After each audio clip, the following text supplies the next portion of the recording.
Salut là-dedans, j'espère que tout roule, je suis un peu malade, désolé pour la voix, je dois faire avec.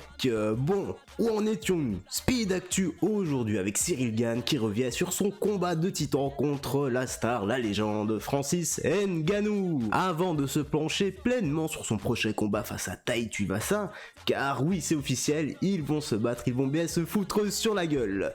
Cyril est dernièrement revenu sur sa défaite subie contre Francis, et bien sûr le public n'a pas attendu avant de réagir et de lui tomber dessus. S'il avait gagné, il se serait sans doute imposé comme l'une des plus grosses stars du circuit à l'ascension fulgurante et comme nouveau champion à détrôner dans la catégorie reine de l'UFC. Mais voilà, malheureusement, il a perdu, c'est comme ça, il a dû coûter à sa première défaite dans le circuit professionnel. Ça fait de l'expérience, c'est pas perdu.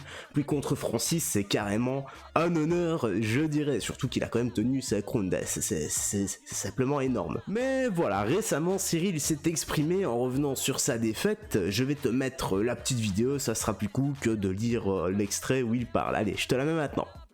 Tu vois, le combat d'Ngannou, ma parole que le combat d'Ngannou, les gars, je vous le dis, ça aurait pu être un combat tellement facile que j'aurais pu choquer la planète.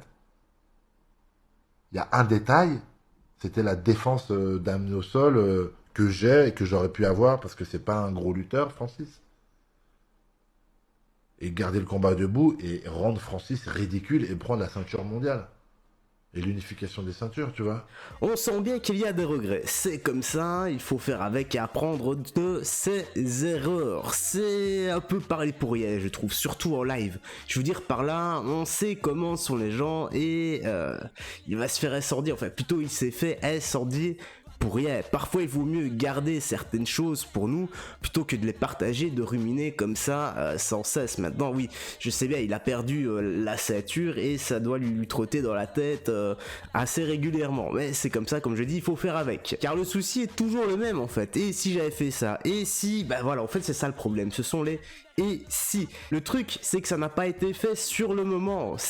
Pour moi, c'est parler pour rien. C'est dommage. En attendant, j'espère qu'il sera prêt le 3 septembre à Paris contre la brute qui boit dans sa pompe.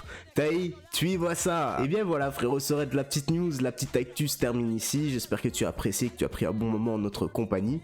Je vais aller me reposer, prendre mes petits cachets, car voilà, joue en PLS, les gars. Prends soin de toi, des gens que tu aimes. On se dit à la prochaine. Bye bye.